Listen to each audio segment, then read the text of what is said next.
Welcome to this week's edition of the Belau Report. I'm Jane Belau. Our guest this week, the Rochester Area Foundation, JoAnn Stormo, who is the president, Steve Borchard, who is the director of the Housing Initiative. And we've, of course, had the sheriff on the program before.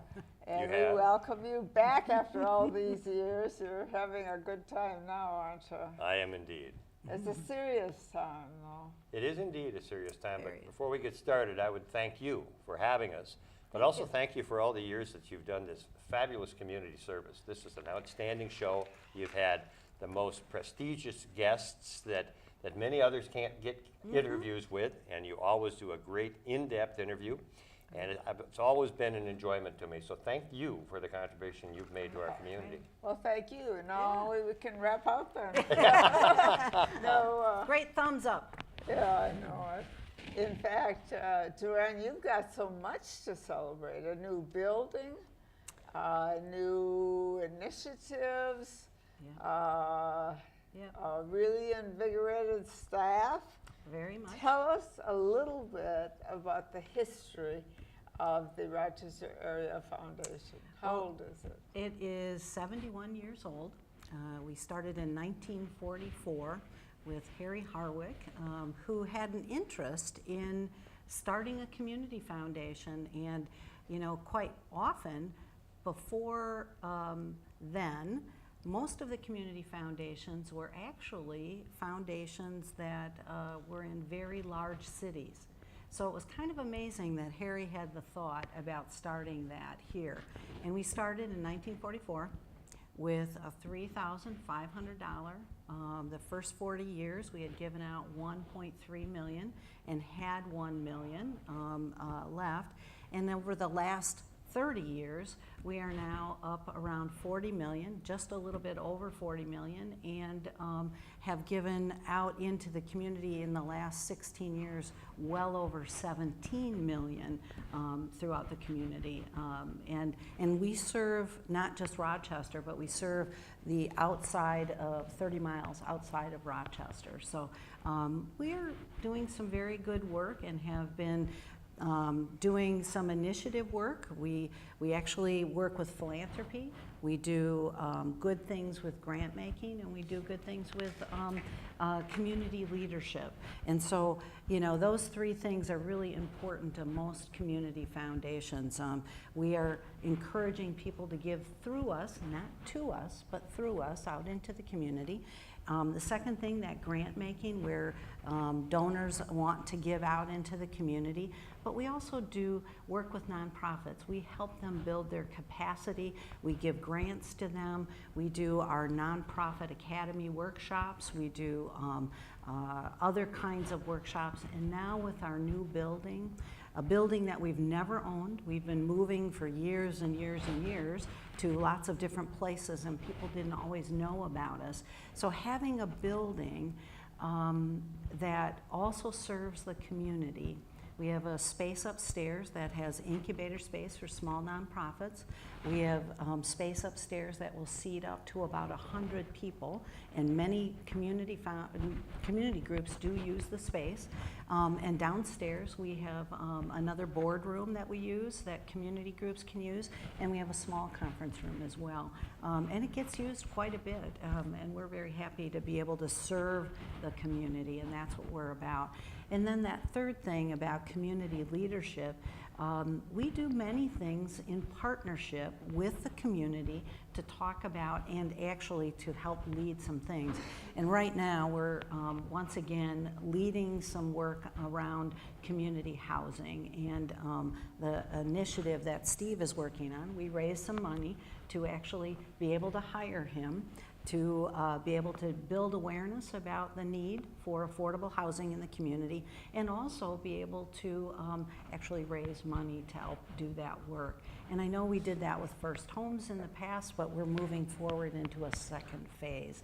And I'll let Steve talk a little bit about that. But we've also done many other things with other partners in the community, the city, the county government, as well as United Way and Mayo and other organizations, different banks, different organizations, community organizations in town, and that's a good thing about partnering together. So I think that's what we have moved forward on, and we love being able to serve the community.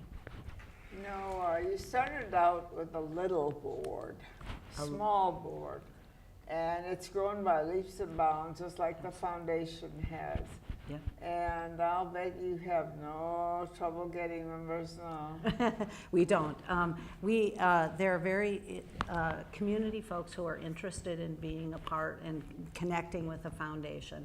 And every year there's a, at least 3 or 2 people who come off of our board who have finished 9 years being with us, and we're looking for other folks who might be interested in being a board member, or being a board member of First Homes, or being a board member of even not a board member, but maybe a committee member. We have a finance committee, we have a development committee, we have a PR committee, we have a lot of interest from people in the community who would like to help us move forward and help serve the community. Was it hard with the capital expenditures for your new building? Well, there are a lot of capital campaigns going on in the community. The last time I heard, there's roughly about 14 in different phases. So some are still, on the early end, and some are on the later end, raising money to find a building, to have space, and to serve the community. Right now, we are over 70% have raised our funds for the building campaign, and we are still working on it, but we actually are doing an event May 11th.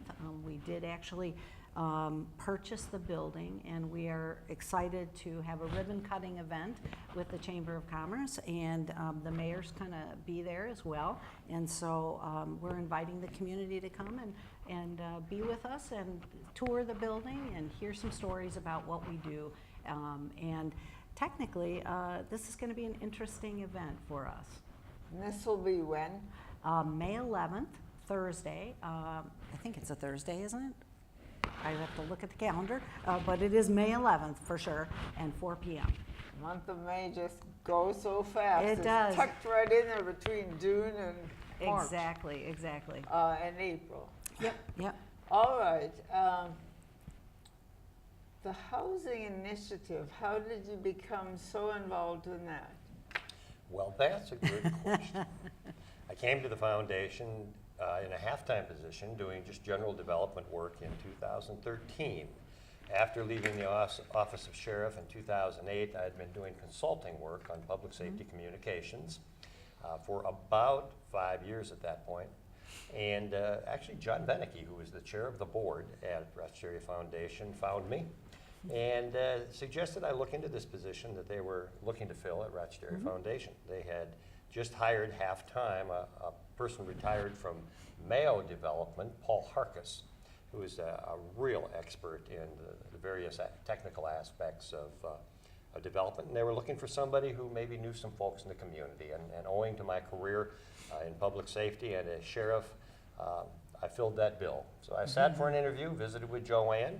It's not something I had ever considered, but the more I looked into it, the more I became intrigued. And it looked like something that would be fun at this point in my life. So I signed on, and for the next year and a half or so, I learned about general development and donor-advised funds and endowment funds and designated funds and field of interest funds and all the different things that community foundations do to help people invest their philanthropic dollar, to maximize their bang for the buck, and to be more effective with their philanthropy. And then the other things that community foundations do in terms of being a leader and a convener in the community for topics and issues that don't seem to have an otherwise natural home that JoAnn just referred to. During that course of time, I got closer to the housing concern in the community by being involved with our program, First Homes, that is now focusing primarily on single-family homes and maintaining our community land trust program. And then as this program ramped up over the last year and a half, and I can give that history in a moment, at one point it was decided that They needed to fill a position to direct this initiative on behalf of the foundation. And they were successful in fundraising to support that position by last June. And at some point, JoAnn looked down the hall and said, Borchard, I think it's time you worked full-time again. And it seemed like the right thing to do for me at this point in my career. If it's an opportunity for me to leverage the experiences that this wonderful community has given me and the opportunities I've been granted to benefit those that are not in the financial position to easily afford housing, then I'll feel real good about this opportunity to make a contribution at this point in my career. What was the first domino to fall in this area of housing? What was the first thing that happened? Was it the county saying, we have to do something? Was it the city? What was the... I'll take you back quickly, very quickly, and I won't spend a lot of time on the history. You recall 1998 when we did the Partnership 2020 study in the community. And coming out of one of the outcomes of that study was that affordable housing, or access to affordable housing for those with lower incomes, was becoming critical. Yeah. And so the foundation took a leadership role, and Steve Thornton was the president, and two very active gentlemen at that time, Al Tuntland and Al DeBoer, on the board, took the lead, and with the very generous help of Mayo Clinic and other local businesses that contributed, eventually in the neighborhood of $10 million, which attracted, of course, federal and state money and money from outside, from other foundations that specialize in housing concerns like Greater Minnesota Housing Fund. Staff put together somewhere over $14 million that leveraged over $130 million in private equity. And between the years of 2000 and 2012, they facilitated the creation of over 1,100 housing units in Olmsted County and the close-in areas for people of lesser incomes. Well, then, of course, we had a recession in 2008. And by 2012, it was acknowledged we were coming out of that recession, and our community destination medical center was big in the news. And concerns about accessibility for housing began to reemerge. And so Mayo Clinic, the Mayo Foundation, got together with JoAnn and with the County of Olmsted and said, we need to look at this again. And so that partnership conducted a summit meeting in the community in October of 2013. And citizens from all walks of life in the community and business leaders came together and determined that, you know, we have a sense that this issue is building again. And so the outcome was that we would hire the Maxfield Research Corporation out of the Twin Cities that are very well renowned in doing this kind of real estate research. And Mayo, the foundation, and the county went together and funded that research project. And by June of 2014, the results were published. And they found that in the market rate housing market, so folks that could afford to pay normal market rates for housing, that there was a sufficient supply, and there was a sufficient supply of providers that could meet that demand. But for those folks that made less than 80% of area median income, an area median income for Olmsted County is $67,000 a year. So less than 80% of household income is $53,600. Now that would seem to be a pretty healthy income. If that's one person working full-time, that's $25.77 an hour. You would think that that would be enough to be able to buy a house or to rent a decent two-bedroom apartment for a single parent with one school-aged child. But as it turns out, the cost of the inputs of creating a unit of housing, be it rental or for sale, single-family detached, are increasing so quickly that anybody whose income is at 80% of AMI or less is having an increasingly difficult time affording a house. And in fact, what the Maxfield study yielded was that between the years of 2015 and 2020, in Olmsted County, we were going to need to create 172 houses per year for sale that would be priced under $200,000, and many of them would have to be priced under $175,000. Now, the difficulty with that is that the people that currently build what we consider starter homes will tell you they can't build a starter home in Olmsted County for anywhere close to $175,000. In fact, the average price for what we've always thought of as a starter home is now about $215,000. Equally bad situation on the rental side. If you are making that $53,600 a year and you are a single parent with one school-aged child, at the end of a normal month, a normal budget, in fact, a pretty skinny budget, one that doesn't have elaborate vacation funds and savings accounts, you have about $850 left over for your housing. And it's very difficult in this town to find a two-bedroom apartment for less than $900. And in fact, while there are very many apartments being built in the community right now, I'm told somewhere north of 3,000 apartment units are either being built, under construction right now, or are on paper and slated to be started soon. But most of those are market rate, and most of those will command rents of $1,200 per month and up for a two-bedroom apartment. So if all you can afford is $850 a month for yourself and your school-aged child, because your household income is $53,000 or less, then it's becoming very, very difficult. So the market is extremely tight in Olmsted County right now. People that are engaged in real estate sales will tell you that there are only a couple hundred houses even on the market. There are folks living in three-bedroom ramblers in older parts of town that were built in 1955 that are worth $150,000 to $175,000 who would love to be able to move up, but they can't find inventory to move up into.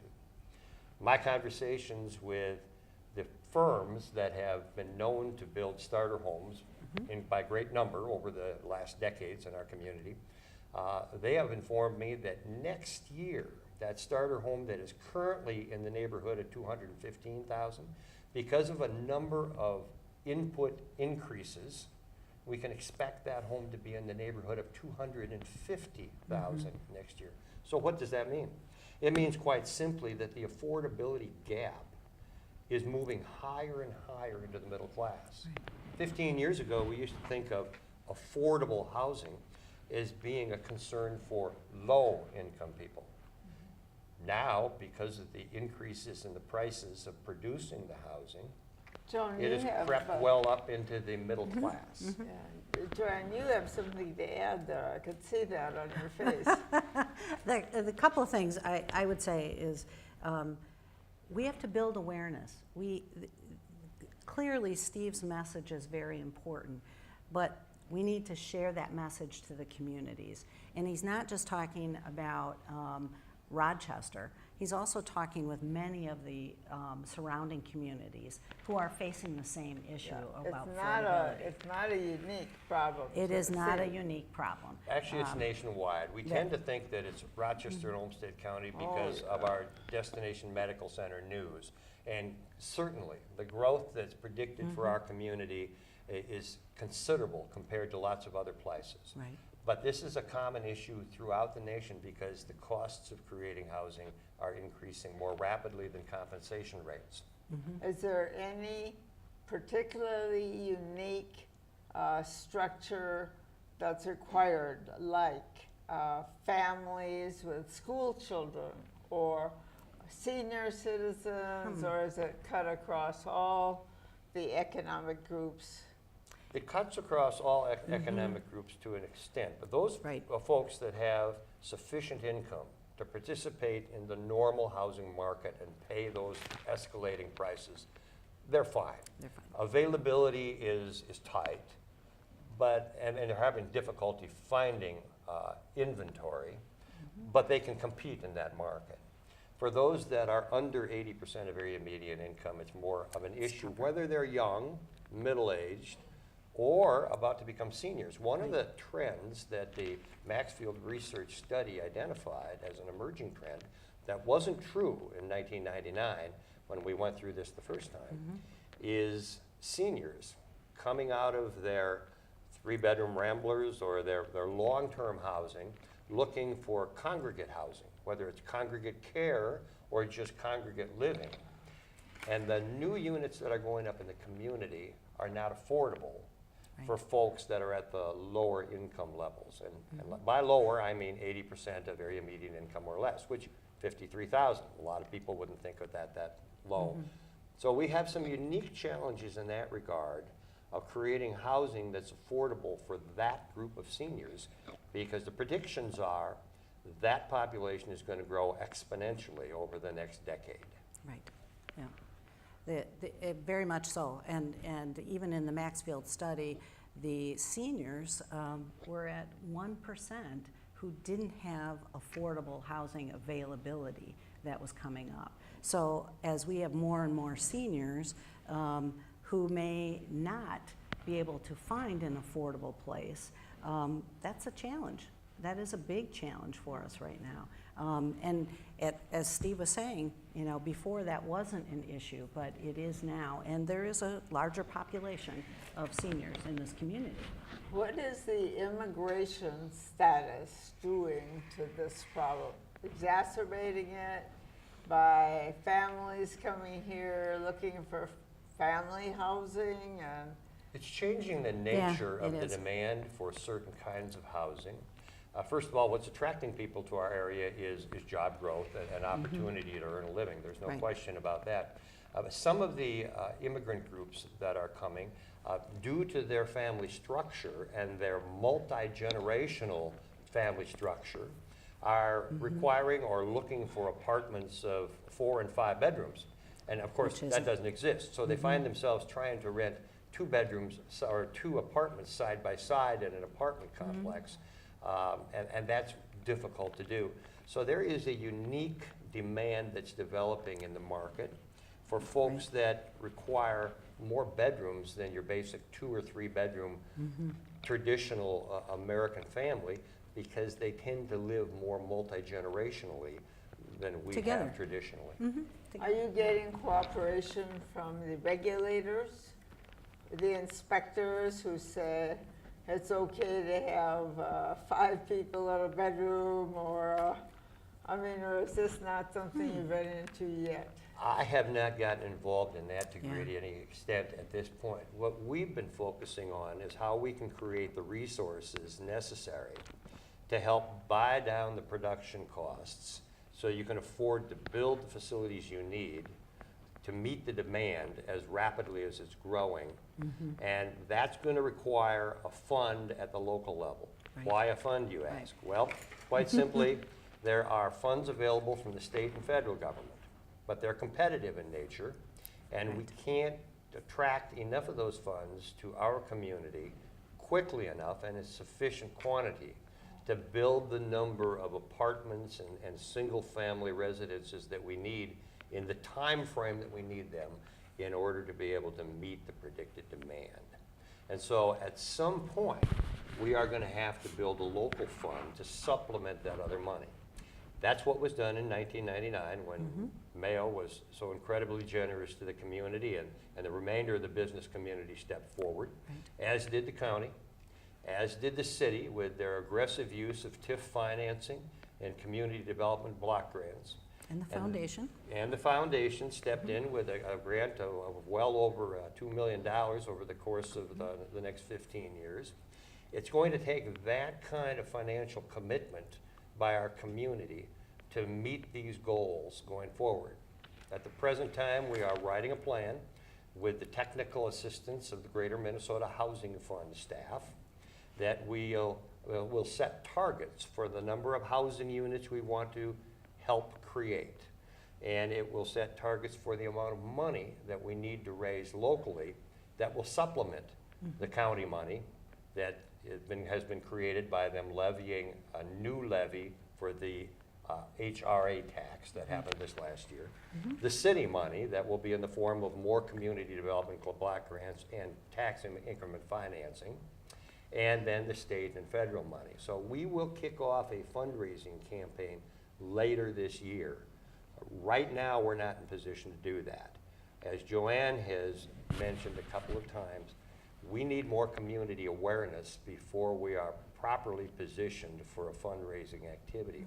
And the reason is that this issue is changing so rapidly It is. that if people have not been engaged in the housing market, either buying or selling, trying to buy, trying to rent, within the last year, they legitimately don't understand how dynamic and fluid the situation is and how rapidly prices are increasing. And so when we can create sufficient awareness of the strains that are being put on the system and how difficult it is for people with good jobs, career kinds of jobs. We're not talking starter jobs. We're not talking minimum wage jobs. We're talking about people with good career jobs, tradespeople, mechanics, school teachers, law enforcement and fire personnel. Yeah. We're talking about people that make up to $26 an hour for one full-time position. But that's the sum total of their household income. They're going to have difficulty accessing affordable housing. Right. And so that's the group we're talking about. It's changing very rapidly. So this program and this opportunity you're giving us right now is an opportunity to help spread this word so that people understand this isn't the same challenge we had back in the 1970s when I was buying my first house, or that we had in the 80s, or that we even had in the 90s. This is a whole new ballgame we're in right now relative to escalating prices and increasing demand, particularly for our community. That's amazing. I said It we're is. down to our last 4 minutes, and we have only begun to introduce you as willing to speak to churches, Yeah. to Rotary clubs, to all the service clubs, and try and get the word out before you launch the campaign. And when you launch, do you get the feeling that you can't take a big bite of this at all? You just have to take this as a little snip and grow it. Well, I think that we have a great opportunity to share that message, but we have to be out into the community and sharing it. And not just sharing that this is a problem, but how do we move forward? How do we come together as a community to address the issue? And I think that's a great thing that Steve is telling the story and help people understand what we really need to do in the community and how we can help.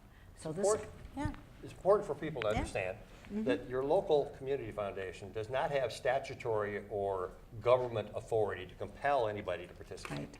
We don't have a big pile of money. We have some, but the banks and the commercial financing industry has the money. We don't have the wherewithal to build apartments and houses. That's the development community. They can function on their own. The only reason that they would get involved with us is to benefit the value add for the community of the collaborative effort of coordinating our efforts to maximize the impacts of our investment, to minimize duplication, so that we can create the kind of housing we need for the people that we need to serve as quickly as we can.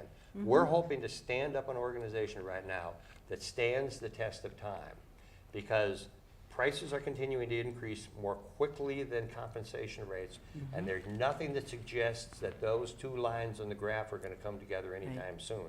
So we need to stand up an organization that is still monitoring and responding to these concerns 10 and 15 and 20 years down the road, so we can be assured that the hardworking people of the community that provide the essential services that we all rely on every day for our quality of life have a safe, secure place to lay their head each and every night, so that they can be a productive, contributing citizen the next day. right. Well, one thing we can ask is that our viewers, of which there are very many and who are interested in hearing more about this. Absolutely. They will be a little bit frightened, I think, by the speed within which this problem is escalating, right? It is indeed But rapidly you're escalating. willing to go anywhere. And share the story, Okay, share the good. message. And, you know, as a community, we really believe very much that the Rochester Area Foundation is a significant piece of the foundation, of the community, and it is the community's foundation. So we're happy to serve. And again, I would say, please come and see our new building and hear the message, the story that Steve is sharing. Here are the messages that we'll share about the community. May 11th, 4 p.m., and we'd love to have people in the community come. Okay, and then we will have another program on the foundation because this is just part of Exactly. your effort, and very well done. But like I said, it's frightening when you start hearing the numbers. And to the listeners, if you'd like to hear this story, I will speak to any group you want to assemble, a small neighborhood group in somebody's home, a church, a service club, a PTA. We will have a speakers bureau set up over the course of the next month. I'll come personally. Our community needs to understand this, and we need to understand it quickly. Yeah. Steve and JoAnn, thank you both very much. Thank you very for much. bringing us this information. It's valuable, and we need to pay attention to it. And they can check your website or make a phone call, Absolutely. and you'll come and speak. Anywhere, anytime. You're the Rotarian Program Right. Makers dream here. All right, thank you very much. Thank you very much. Thank you our viewers for being with us this week. We'll be with you again next week, same time, same channel, and have a very good week and a very good night.